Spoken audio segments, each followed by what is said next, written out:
നേർവേദി പ്രഭാഷണ പരമ്പരയിലേക്ക് ഏവർക്കും സ്വാഗതം. സുവിശേഷകൻ കുഞ്ഞുമോൻ തോട്ടപ്പള്ളി ഇപ്പോൾ നിങ്ങളുമായി ദൈവവചനം പങ്കുവെക്കുന്നു. ശ്രദ്ധിച്ചാലും.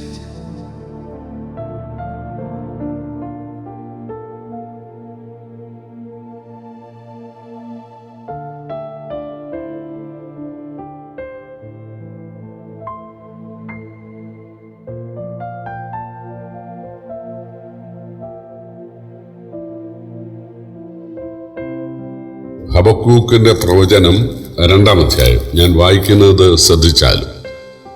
ഞാൻ കൊത്തളത്തിൽ നിന്ന് കാവൽ കാത്തുകൊണ്ട് അവൻ എന്നോട് എന്തരുളി ചെയ്യും എന്നും എൻ്റെ ആവലാതി സംബന്ധിച്ച് ഞാൻ എന്ത് ഉത്തരം പറയേണ്ടു എന്നും കാണേണ്ടതിന് ദൃഷ്ടിവെക്കും. യഹോവ എന്നോട് ഉത്തരം അരുളിയത്, നീ ദർശനം എഴുതുക, ഓടിച്ചു വായിപ്പാൻ തക്കവണ്ണം അത് പലകയിൽ തെളിവായി വായിക്കുക. ദർശനത്തിന് ഒരു അവധി വച്ചിരിക്കുന്നു, അത് സമാപ്തിയിലേക്ക് ബന്ധപ്പെടുന്നു, സമയം തെറ്റുകയുമില്ല. അത് വൈകിയാലും അതിനായി കാത്തിരിക്കുക, അത് വരും നിശ്ചയം, താമസിക്കുകയുമില്ല. അവന്റെ മനസ്സ് അവനിൽ അഹങ്കരിച്ചിരിക്കുന്നു, അത് നേരുള്ളതല്ല. നീതിമാനോ വിശ്വാസത്താൽ ജീവിച്ചിരിക്കും. വീഞ്ഞു വിശ്വാസപാതകനാകുന്നു, അഹമ്മതിയുള്ള പുരുഷൻ നിലനിൽക്കയില്ല. അവൻ പാതാളം വരെ വിസ്താരമായി വായ് പിളർക്കുന്നു, മരണം പോലെ തൃപ്തിപ്പെടാതെയും ഇരിക്കുന്നു. അവൻ സകല ജാതികളെയും തൻ്റെ അടുക്കൽ കൂട്ടി സകല വംശങ്ങളെയും തൻ്റെ അടുക്കൽ ചേർക്കുന്നു. അവരൊക്കെയും അവനെക്കുറിച്ച് ഒരു സാദൃശ്യവും അവനെക്കുറിച്ച് പരിഹാസമായുള്ള ഒരു പഴഞ്ചൊല്ലും ചൊല്ലി തൻ്റേതല്ലാത്തത് വർദ്ധിപ്പിക്കുകയും എത്രത്തോളം. പണയപണ്ടം ചുമന്ന് കൂട്ടുകയും ചെയ്യുന്നവൻ അയ്യോ കഷ്ടം എന്ന് പറയുകയില്ലയോ? നിന്റെ കടക്കാർ പെട്ടെന്ന് എഴുന്നേൽക്കുകയും നിന്നെ ബുദ്ധിമുട്ടിക്കുന്നവർ ഉണരുകയും നീ അവർക്ക് കൊള്ളയായി തീരുകയും ഇല്ലയോ? നീ പല ജാതികളോടും കവർച്ച ചെയ്തതുകൊണ്ട് ജാതികളിൽ ശേഷിപ്പുള്ളവരൊക്കെയും മനുഷ്യരുടെ രക്തനിമിത്തവും നീ ദേശത്തോടും നഗരത്തോടും അതിന്റെ സകല നിവാസികളോടും ചെയ്ത സാഹസ നിമിത്തവും നിന്നോട് കവർച്ച ചെയ്യും. അനർത്ഥത്തിൽ നിന്ന് വിടുവിക്കപ്പെടുവാൻ തക്കവണ്ണം ഉയരത്തിൽ കൂട് വയ്ക്കേണ്ടതിന് തന്റെ വീടിന് നേരെ ദുരാദായം ആഗ്രഹിക്കുന്നവനയ്യോ കഷ്ടം. പല ജാതികളെയും ഛേദിച്ച് കളഞ്ഞതിനാൽ നീ നിന്റെ വീട്ടിന് ലജ്ജ നിരൂപിച്ച് നിന്റെ സ്വന്തം പ്രാണനോട് പാപം ചെയ്തിരിക്കുന്നു. ചുവരിൽ നിന്ന് കല്ല് നിലവിളിക്കുകയും മരപ്പണിയിൽ നിന്ന് തുലാം ഉത്തരം പറയുകയും ചെയ്യുമല്ലോ. രക്തപാതകം കൊണ്ട് പട്ടണം പണിയുകയും നീതികേട് കൊണ്ട് നഗരം സ്ഥാപിക്കുകയും ചെയ്യുന്നവൻ അയ്യോ കഷ്ടം. ജാതികൾ തീക്കിരയാകുവാൻ അധ്വാനിക്കുന്നതും വംശങ്ങൾ വെറുതെ തടർന്നു പോകുന്നതും സൈന്യങ്ങളുടെ യഹോവയുടെ ഹിതത്താൽ അല്ലയോ? വെള്ളം സമുദ്രത്തിൽ നിറഞ്ഞിരിക്കുന്നത് പോലെ ഭൂമി യഹോവയായ ദൈവത്തിന്റെ മഹത്വത്തിന്റെ പരിജ്ഞാനത്താൽ പൂർണ്ണമാകും. കൂട്ടുകാരുടെ നഗ്നത കാണേണ്ടതിന് അവർക്ക് കുടിപ്പാൻ കൊടുക്കുകയും നഞ്ച് കൂട്ടിക്കലർത്തി ലഹരി പിടിപ്പിക്കുകയും ചെയ്യുന്നവൻ അയ്യോ കഷ്ടം. നിനക്ക് മഹത്വം കൊണ്ടല്ല ലജ്ജ കൊണ്ട് തന്നെ പൂർത്തി വന്നിരിക്കുന്നു. നീയും കുടിക്കാം, നിന്റെ അഗ്രചർമ്മം അനാവൃതമാക്കുക. യഹോവയുടെ വലങ്കൈയിലെ പാനപാത്രം നിന്റെ അടുക്കൽ വരും. മഹത്വത്തിന് പകരം നിനക്ക് അവമാനം ഭവിക്കും. മനുഷ്യരുടെ രക്തവും ദേശത്തോടും നഗരത്തോടും അതിന്റെ സകല നിവാസികളോടും ചെയ്ത സാഹസവും ഹേതുവായി ലബാനോനോട് ചെയ്ത ദ്രോഹവും മൃഗങ്ങളെ പേടിപ്പിച്ച സംഹാരവും നിന്നെ മൂടും.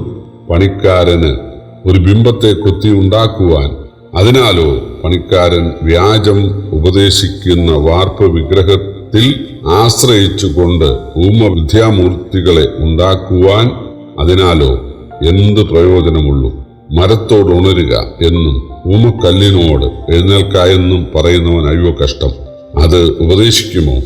അത് പൊന്നും വെളിയും പൊതിഞ്ഞിരിക്കുന്നു, അതിൻ്റെ ഉള്ളിൽ ശ്വാസമൊട്ടുമില്ലല്ലോ. എന്നാൽ യഹോവ തന്റെ വിശുദ്ധ മന്ദിരത്തിലുണ്ട്, സർവഭൂമിയും അവന്റെ സന്നിധിയിൽ മൗനമായി ഇരിക്കട്ടെ.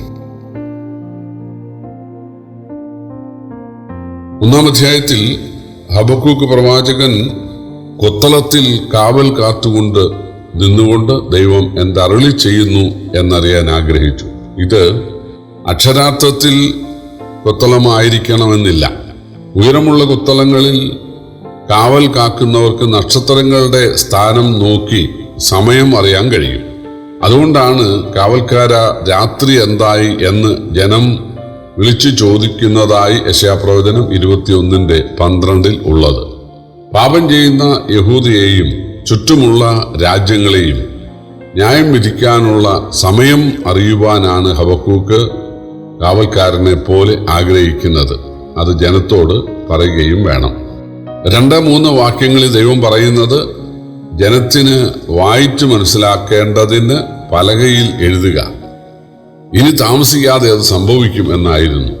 എന്നാൽ അത് യഹൂദയെയും തുടർന്ന് ബാബേൽ തുടങ്ങിയ രാജ്യങ്ങളെയും ന്യായം വിധിക്കുന്ന കാര്യം മാത്രമല്ല, ദൈവരാജ്യം സ്ഥാപിക്കുവാൻ യേശു മടങ്ങി വരുന്ന കാര്യമാണെന്നാണ് എബ്രായ ലേഖനകാരൻ പറയുന്നത്. ഇനി എത്രയും അല്പകാലം കഴിഞ്ഞ് വരുവാനുള്ളവൻ വരും, താമസിക്കുകയുമില്ല എന്നാണ് എബ്രായ ലേഖനം 10-37 വാക്യത്തിൽ നാം വായിക്കുന്നത്. ഹബക്കൂക്ക് 2:4 വാക്യം പുതിയ നിയമത്തിൽ റോമാലേഖനം, ഗലാത്യലേഖനം, എബ്രായ ലേഖനം എന്നീ ലേഖനങ്ങളിൽ ഉദ്ധരിക്കപ്പെട്ടിട്ടുണ്ട്. അത് നീതിമാനോ വിശ്വാസത്താൽ ജീവിച്ചിരിക്കും എന്നാണ്. അതിൻ്റെ അർത്ഥം എൻ്റെ നീതിമാൻ വിശ്വാസത്താൽ ജീവിക്കും, അതായത് പ്രവൃത്തികളാലല്ല, വിശ്വാസത്താലാണ് നീതീകരണം. അങ്ങനെ നീതീകരണം കിട്ടിയവർക്ക് നിത്യജീവനും ലഭിക്കും എന്നാണ്. 5-19 വരെയുള്ള വാക്യങ്ങൾ മദ്യപാനികളും ദരിദ്രരെ കവർച്ച ചെയ്ത് ധനം വർദ്ധിപ്പിക്കുന്നവരും വിഗ്രഹാരാധികളുമായ ബാബേൽക്കാരെയും അവരെ പോലുള്ളവരെയും ദൈവം ന്യായം വിധിക്കുന്ന കാര്യമാണ്. എന്നാൽ 20 വാക്യം പറയുന്നത് വിശുദ്ധ മന്ദിരത്തിൽ വസിക്കുന്ന യഹോവ മാത്രമാണ് സത്യദൈവം എന്നാണ്. പ്രിയപ്പെട്ടവരെ, സകല ദുർനടപ്പുകാരെയും വിഗ്രഹാരാധികളെയും വ്യഭിചാരികളെയും ഒക്കെ ദൈവം ന്യായം വിധിക്കുന്ന കാര്യം വെളിപ്പാട് പുസ്തകം അവസാന അധ്യായത്തിൽ നമുക്ക് കാണാൻ സാധിക്കും. എന്നാൽ യേശുവിനെ രക്ഷകനായി സ്വീകരിക്കുന്ന ആളുകൾക്ക് ദൈവരാജ്യം അനുഭവമാക്കാനായിട്ട് സാധിക്കും. ദൈവം നമ്മെ എവരെയും സഹായിക്കട്ടെ. കർത്താവിൻ്റെ വിലയേറിയ നാമം വാഴ്ത്തപ്പെടുമാറാകട്ടെ.